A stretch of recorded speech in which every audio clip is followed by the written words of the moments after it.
마지막 발표는 오전 대담에서도 또 함께해 주셨는데요. 오늘 두 번째 강연에서는 어떤 이야기를 나눠주실지 궁금합니다. 엘슨 수탄토 주니퍼연구소의 선임애널리스트께서 준비하고 계십니다. 여러분 박수로 맞아주시면 감사드리겠습니다. Good evening, everyone. My name is Elson. I'm part of Juniper Research as an analyst. It's a pleasure to be here. I'll try and speed up this last presentation, as I know it is the end of the day and we have a conversation or a panel discussion to go through. So we've done a lot of kind of research in the last 5 years to lots of subtopics within smart cities. We've heard all the kind of different problems that are faced. Urban populations are soaring, and by the end of 2017, we estimated that there were around 46 megacities worldwide, urban agglomerations with more than 10 million inhabitants.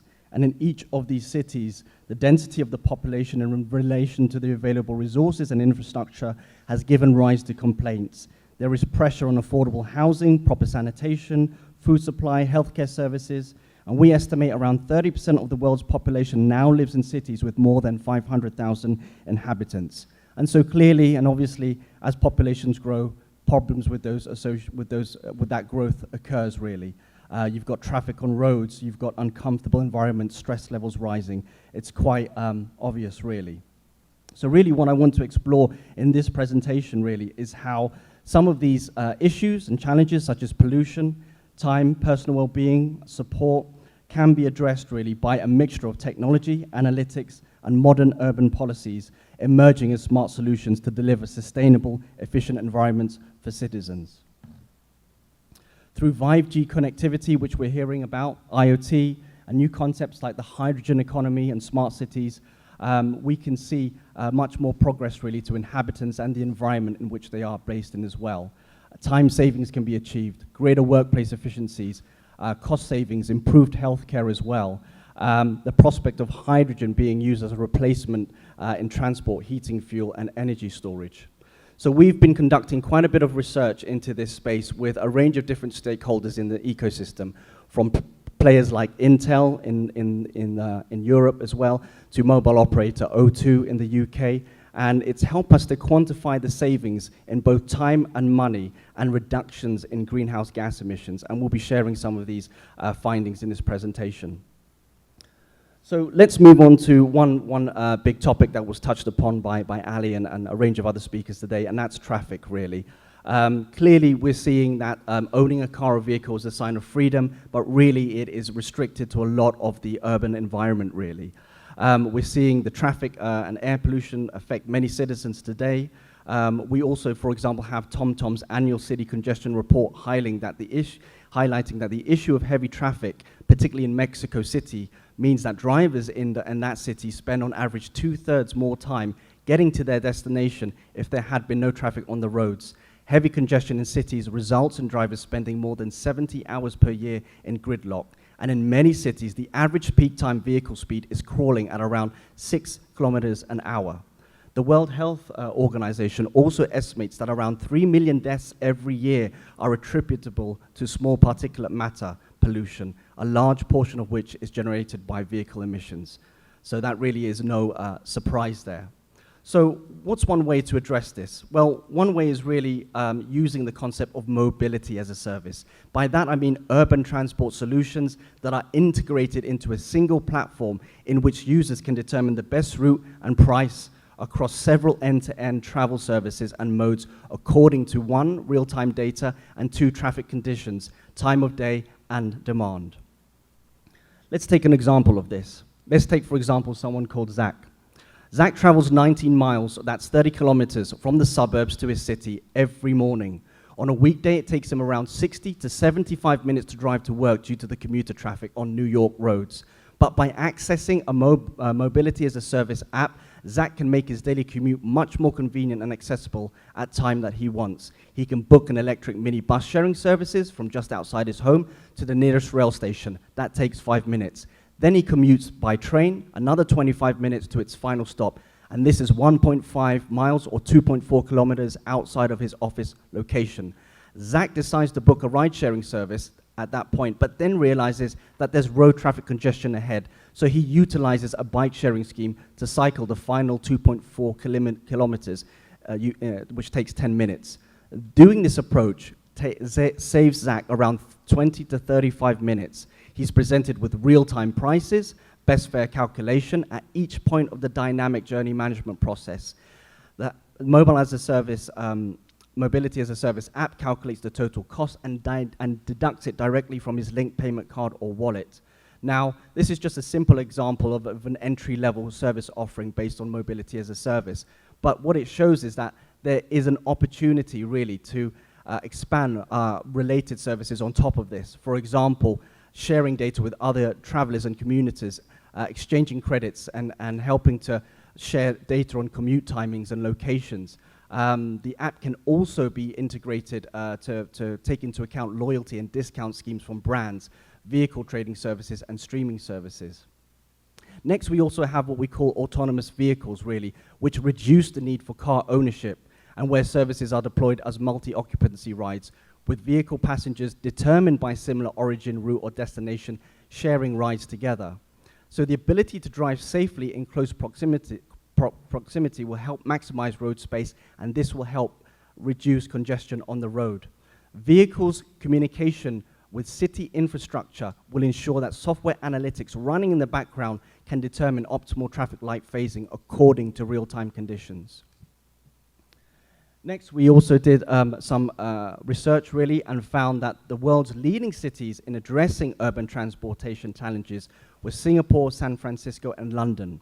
Singapore came quite top because it has an applied smart connected traffic solutions approach in conjunction with very strong policy that curtails car ownership and really pushes to make sure that car ownership is not really on the rise, in effect to reduce the number of vehicles on its road. But this kind of policy is not really enforceable in places like San Francisco or London. But these cities also have their own traffic calming technology solutions, or long-term visions for transformative transportation paradigms in the form of mobility as a service and autonomous vehicles. So Juniper has found that smart mobility projects do have the potential to give back almost 60 hours per year per citizen, and these are broken down as follows. Intelligent traffic systems can be used to dynamically adjust traffic light phasing with the aim of minimizing red light delays and smoothing overall traffic flow. Parking space availability can be made available to inform drivers where the nearest available space is and minimize the time spent cruising for spaces. Open city data is another strong point here as well, in which city agencies and third parties can develop innovation around that data. Mobility daily commute times can be reduced by up to 15% by highlighting optimum routes for any given time of day while suggesting the most efficient transportation node. Cashless payments as well, which are not new but are likely to impact some 36 billion journeys a year. On average, passengers can save around 25 seconds of time every time they make a payment through cashless payments. Initiatives such as autonomous vehicles as well, mobility as a service policies help to succeed in moving modal share away from public transport to create safer roads. The net result will be increased life expectancy, translating to nearly 8 hours per year for citizens. Now moving on, I just wanted to highlight a few findings that we had in the last couple of months. We ranked cities in terms of their policy and investment direction, technology impact, agency cohesion, and traffic management impact on the city air quality. And we found these top 5 cities to be Barcelona, London, Portland, Oregon, Singapore, and San Francisco. Now, Barcelona leads because it has been very proactive in investing into smart solutions which are utilizing electrical vehicle charging infrastructure and policy. And this is aimed at improving air quality and lowering private vehicle use. San Francisco as well is marked strongly here as well, but lacks regulation in regard to ride-hailing services, and which has damaged its overall performance in this ranking.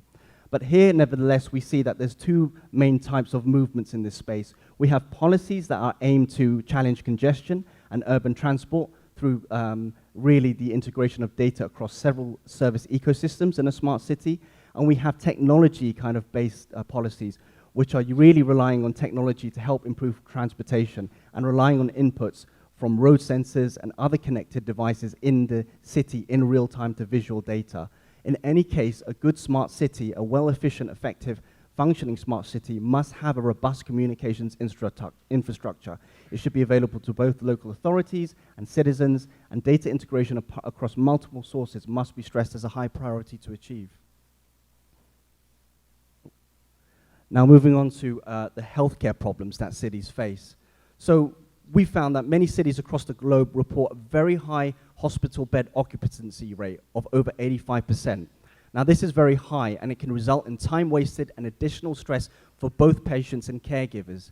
In this healthcare scenario, the likelihood of mistakes being made is exacerbated even more.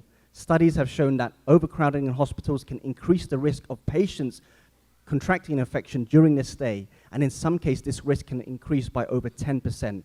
This means that patients in hospital for non-life-threatening conditions may be exposed to environments that could prove fatal for them. When looking at how healthcare can benefit from smart city policies, it is important to bear in mind how the implementation of 5G networks can facilitate this. By 2025, an ecosystem that develops and brings together telehealth and wearable tracking to move towards a preventative healthcare system where citizens are empowered and can constantly monitor vital aspects of their health at all times is really important to establish. Inhabitants of the smart city will reduce spent time waiting in the surgery and reduce the risk of exposure to various infections and viruses on offer in the surgery of the waiting room. The ubiquitous monitoring of healthcare devices via 5G networks can help to monitor for early signs of conditions such as heart attacks or strokes and reduce the number of hospital admissions. 5G telehealth services can strengthen the care process once the patient has left the hospital. And this will be very important for segments like the elderly. And as well as this can help to lead to cost savings, particularly for those paying for private elderly care. On average, hundreds of dollars can be saved per annum, and it produces also reassurance to kind of family or related relatives that are reassured about their loved ones being taken care of. So we ranked the top cities in terms of healthcare, and we found the leading cities in this index were found to be Singapore, Seoul, and London. Now you probably know that Singapore and Seoul have been notable in terms of their focus on addressing healthcare service provision for the elderly through a range of technologies, including digital service platforms and remote monitoring devices. On average, the number of annual visits to a physician increases substantially as one ages. That is quite obvious. So these strategies form a crucial part of ensuring that the overall healthcare system is not burdened. This produces better outcomes in terms of healthcare. London as well in the UK has applied a broad strategy that combines innovation such as bicycle sharing schemes, telehealth, and a strategy to reduce healthcare inequality in the city. The study found that digital health services can play a big role in creating efficiencies, which can be felt by both the citizens and those giving the care. The research found as well in instances where telemedicine had been deployed, overall patient hospital readministration rates were lowered by between 20 and 40%. The net effect of a global rollout would be to dramatically reduce the number of instances where wait times for hospital beds exceed 4 hours.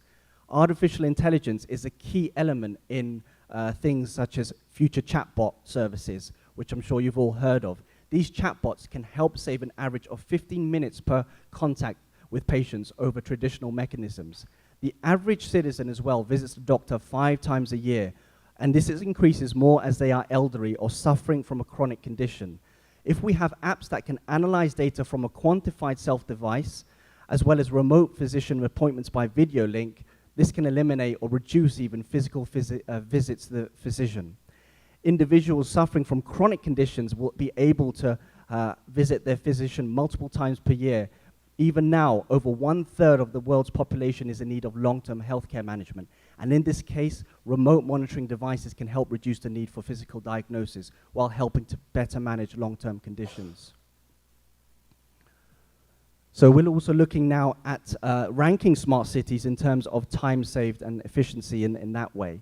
And we believe that smart cities that aim to democratize access to technology, simplify municipal service delivery, and encourage innovation from both domestic and foreign origins we found that numerous services in the average city are ripe for disruption in terms of how they are organized and delivered. This is particularly the case where data is used to create more efficient services. This could be around establishing businesses in the city to simplify services such as retail payments. Some cities have nevertheless made significant strides in this area. London, for example, is an economy that is driven by digital technology. London's Smart London Plan declares that extra funding would be channeled into the educational system to increase uptake of computer science courses.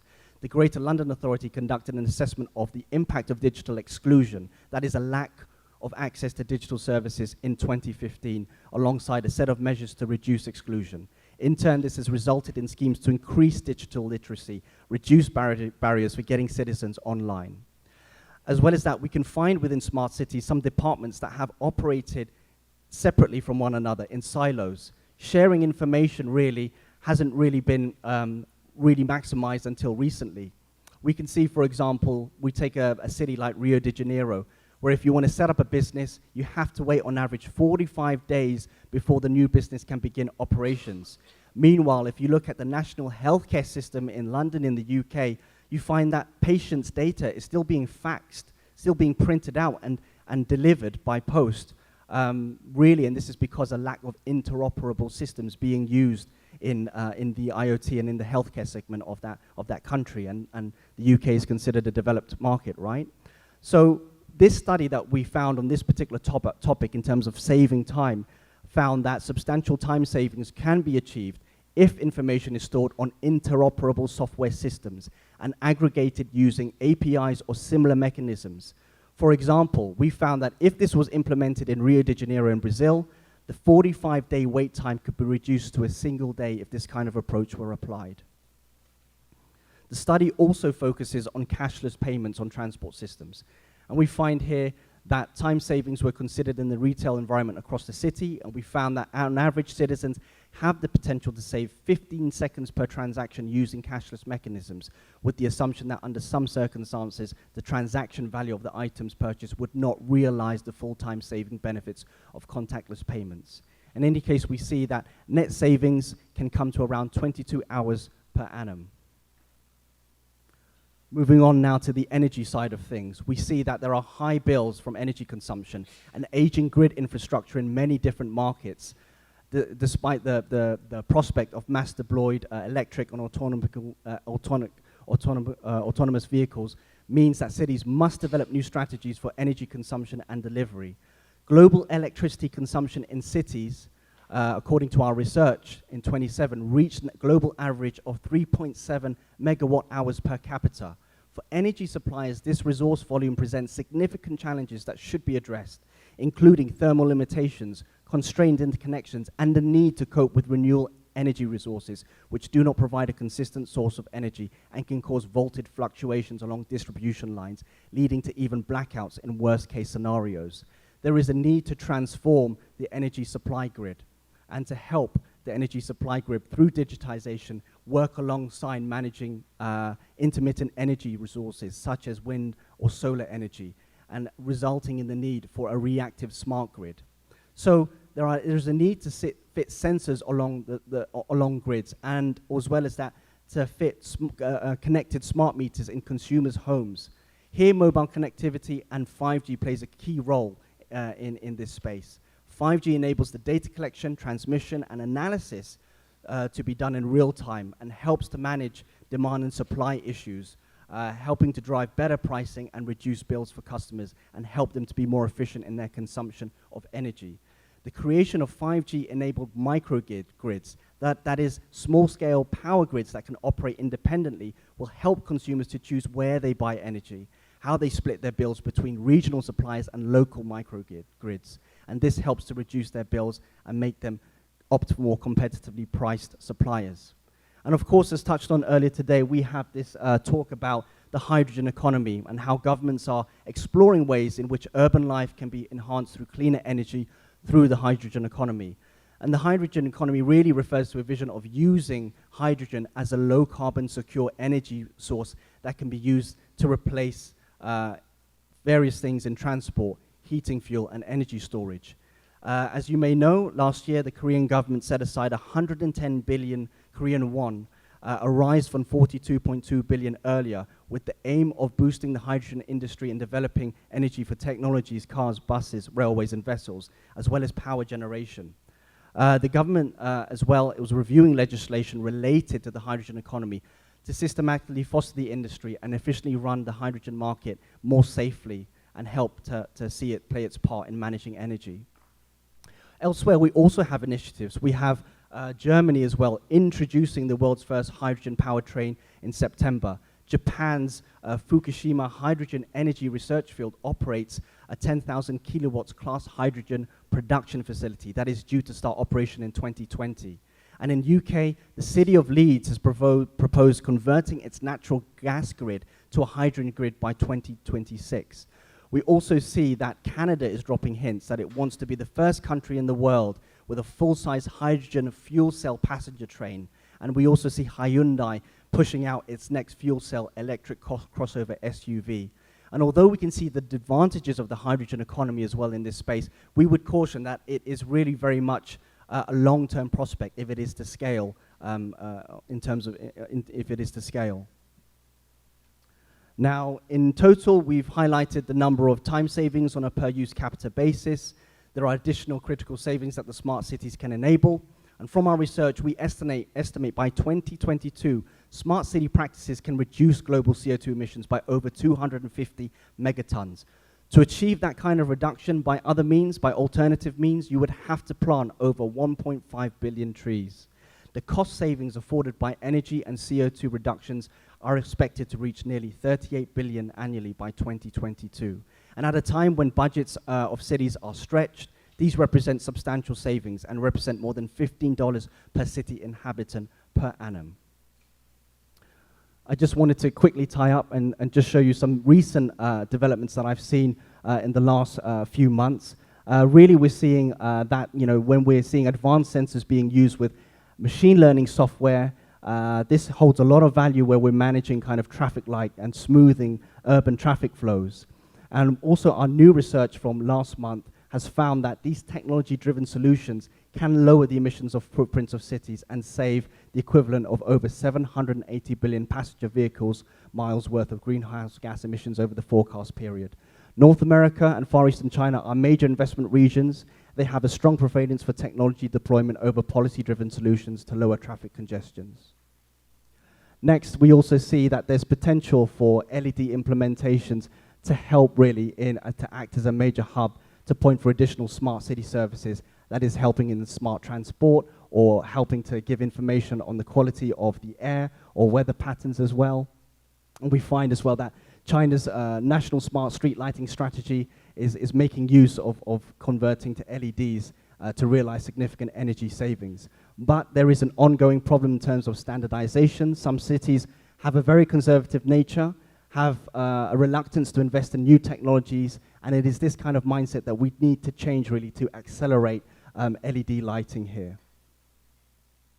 As well as this, I think I talked earlier in the discussion about how mobile operators are playing a key part because they have networks that stretch out across the city. They are collating data from users, from connected vehicles, and so forth. When you combine that mobile data with traffic flow, with pollution, with other kind of data as well from the city, that's where you get a lot of value because you can apply the machine learning algorithms to spot trends to really produce future scenarios of where pollution can be moving. Telefonica in Brazil is actually doing this at the moment, as well as in Madrid, and as we've heard, SK Telecom is doing the same. As well as that, we just wanted to point to an example of mobility as a service, where we're seeing shared services in Singapore, where commuters that are going to the same destination can hop on the same bus, and this reduces the need for private vehicle usage, particularly during peak times, and reduces congestion and traffic pollution.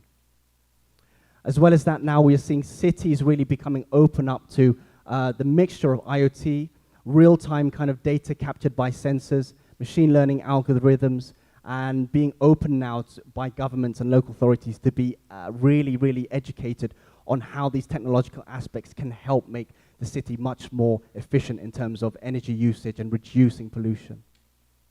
And there you go, that's the end of the presentation. Thank you for listening.